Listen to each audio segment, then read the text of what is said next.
महावन स्थित श्री गुरु शरणानंद महाराज के आश्रम में प्रारंभ हो रही देश के प्रख्यात कथावाचक संत मुरारी बापू की कथा को लेकर रमण रेती में तैयारियां अंतिम दौर में चल रही हैं, जिसको लेकर ब्रज के प्रख्यात संत शिरोमणि गुरु शरणानंद महाराज ने खुद ही कमान संभालते हुए तैयारियों को अंतिम रूप दिया। वहीं कार्यालय पर सभी को आवश्यक दिशा निर्देश भी दिए गए और कोरोना के तहत इस भागवत कथा में केवल संतों को ही आगमन की परमिशन दी गई है। बाकी लोग बाहर बैठकर बड़ी स्क्रीन पर इसका आनंद ले सकेंगे और इसका रसपान कर सकेंगे। प्रभु का अनुग्रह है, इस आश्रम को अपना मानते हैं। सामान्यतः वो 9 दिवसीय कथा ही करते हैं, लेकिन रमण रीति के लिए उनका कुछ विशेष अनुग्रह है, तो यहाँ वो एकादश दिवस तक राम कथा की अमृत वर्षा करेंगे। महाराज जी, टाइमिंग क्या रहेगी इसकी? सुबह से 9:30 बजे से 1 बजे तक है। ब्रजवासियों से कुछ कहना चाहेंगे? पर वो अपने घरों में बैठ करके सुने, और नहीं तो यहाँ तो पंडाल में एक जो सरकारी नियम उसके साथ कठिनाई होगी, तो बाहर पंडाल में हमने बहुत बड़े अपना आश्रम है, आश्रम के अंदर बहुत बड़ा पंडाल है, उसमें बहुत बड़ा स्क्रीन लगा देंगे। वहाँ आकर के ब्रजवासी तो मालिक हैं, कथा सुने और प्रसाद पाएँ और हमें दर्शन दें। दीपावली के 5 दिवसीय पर्व के बाद महावन तहसील में इस मंगलवार को प्रथम संपूर्ण समाधान दिवस आयोजित किया गया।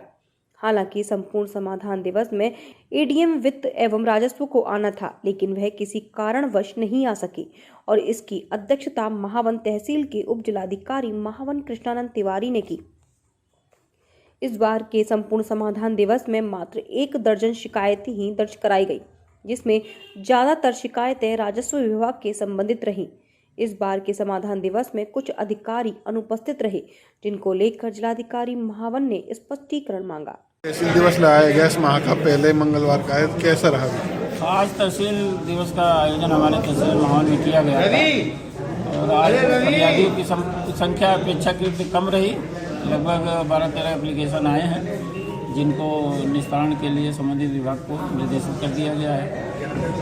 ज़्यादातर शिकायतें ज़्यादातर राजस्व विभाग की थी। जैसा कि पहले भी था, राजस्व विभाग की जो शिकायतें थी, हमने स्पष्ट रूप से तहसीलदार को और राजस्व निरीक्षकों को उनके निस्तारण के लिए हिदायत दे दी गई है। पिछली शिकायतें कोई पेंडिंग नहीं है, सभी शिकायतों का निस्तारण कर दिया है, जिसका अपलोड भी कर दिया गया, जो शिकायतकर्ता स्वयं देख सकता है उसे। इस बार तहसील दिवस में कोई अनुपस्थित रहा है विभाग के? अनुपस्थित 4 अधिकारी रहे हैं, जिनका स्पष्टीकरण के लिए हमने लिख दिया है कि उनका स्पष्टीकरण और सूचना जिलाधिकारी महोदय को भेजी जा रही है। अलीगढ़ के बरौला बाईपास स्थित नगर निगम की गौशाला में रात्रि में 5 गायों के मृत होने की सूचना मिलने से नगर निगम के अधिकारियों में हड़कंप मच गया।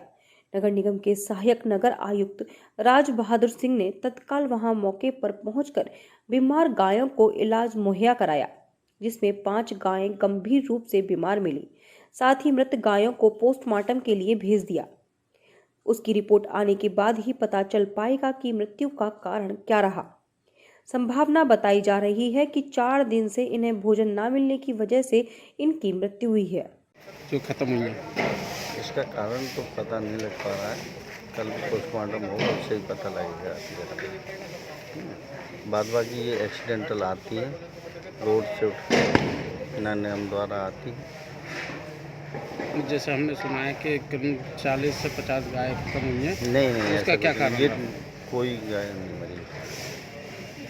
एक्सीडेंटल वाली आई 4-5 गाय, वही खत्म हुई। अभी कितनी और पड़ी हैं? वही है आपके सामने। ये बता रहे हैं ना कि कुछ बाहर चली भी गई हैं 5? नहीं, वो गई हैं, वो मरी हुई गई हैं। वो बाहर से आई हुई थी, वही कुछ बीमार चल रही हैं, उनका इलाज चल रहा है। नगर निगम जो गौशाला है, इसमें गाय जो मरी हैं, कैसे मरी हैं? अब ये तो जैसे ही हम लोग को ये जानकारी हुई शाम को 5:30 बजे, मैं अपनी पूरी टीम के साथ हमारे सहायक नगर आयुक्त, पशु चिकित्सा अधिकारी और हमारे सफाई निरीक्षक, पूरी टीम लेके मैं आया मौके पे। तो गायों के मरने का कारण अभी तो नहीं स्पष्ट हो पाया, ये कल पोस्टमार्टम होगा तब पता लग पाएगा। लेकिन जो हमारी बीमार गायें हैं उनका इलाज कराया जा रहा है और मौके पे डॉक्टर साहब और भी। कितनी गायें? इस समय 5 गायें हमारी बीमार हैं जो है, जिनका इलाज कराया जा रहा है, और 5 गायों की मृत्यु हो चुकी है जो है। तो ये कल उसका कल पोस्टमार्टम होगा तो पता लग पाएगा कि क्या कारण है। हमारी पूरी टीम लगी हुई है, हम लोग मुस्तैदी से लगे हुए हैं। हम लोग को भी बहुत दुख इस बात का, लेकिन एकदम ये बीमार जो गाय अभी जिनका भी इलाज हो रहा है, ये गाय भी इनका एक्सीडेंट हुआ था। ये गाय आज ही आई हैं जो है। ये एक्सीडेंट कहाँ पर हुआ था, कहाँ ये जगह जगह शहर के विभिन्न हिस्सों से उठ के आती हैं और होना ये चाहिए था कि पहले इनका पशु चिकित्सालय में इनका इलाज होना चाहिए था, तभी गौशाला में आनी चाहिए थी।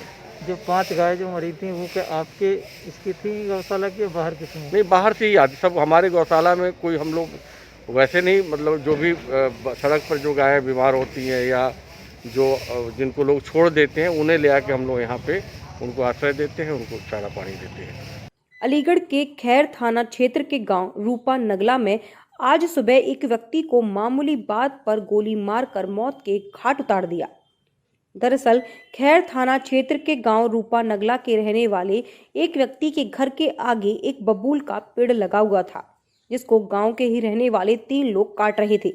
जब उस व्यक्ति ने उन लोगों को पेड़ काटने से मना किया तो चारों लोग गालियां देते हुए व्यक्ति के साथ मारपीट करने लगे। जैसे ही बात बढ़ी तो एक व्यक्ति घर में से बंदूक निकाल लाया और उसने बंदूक राहुल को दे दी, जिसके बाद राहुल ने बंदूक से व्यक्ति को गोली मारकर मौत के घाट उतार दिया। लेकिन उसके बाद भी लगातार आरोपी लोग पथराव करते रहे। वहीं गांव के लोगों ने 112 नंबर पर पुलिस को सूचना दी, जिसके बाद पुलिस गांव में पहुंची। वहीं पुलिस ने चारों आरोपियों को गिरफ्तार कर लिया।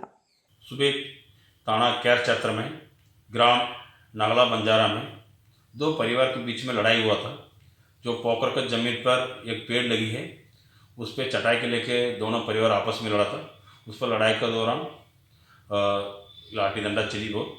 वहाँ उसके बाद वहाँ पे एक व्यक्ति 55 साल का है, उनका दूसरा पक्ष ने उन्होंने अपना लाइसेंसी असला से उन्होंने गोली चलाया, उस पर उनके गोली लगी थी। उस पर हॉस्पिटल ले जाने के समय रास्ता में उनका मृत्यु घोषित हुआ और पुलिस ने तुरंत मौके पर पहुंच के जो लाइसेंसी असला और सभी बंदूक रिकवरी किया है। जो मुलजिम नामजद है 4 लोग, उनका भी पुलिस ने गिरफ्तारी कर लिया है और जो बाकी मुकदमा दर्ज करा के 302 और बाकी अन्य धारा में मुकदमा दर्ज करके पुलिस योजना जारी है। अलीगढ़ के थाना गोंडा क्षेत्र में सामुदायिक स्वास्थ्य केंद्र की 2 गाड़ी आग की चपेट में आ गई और दोनों गाड़ियां जलकर खाक हो गई। पूरा मामला अलीगढ़ जिले के तहसील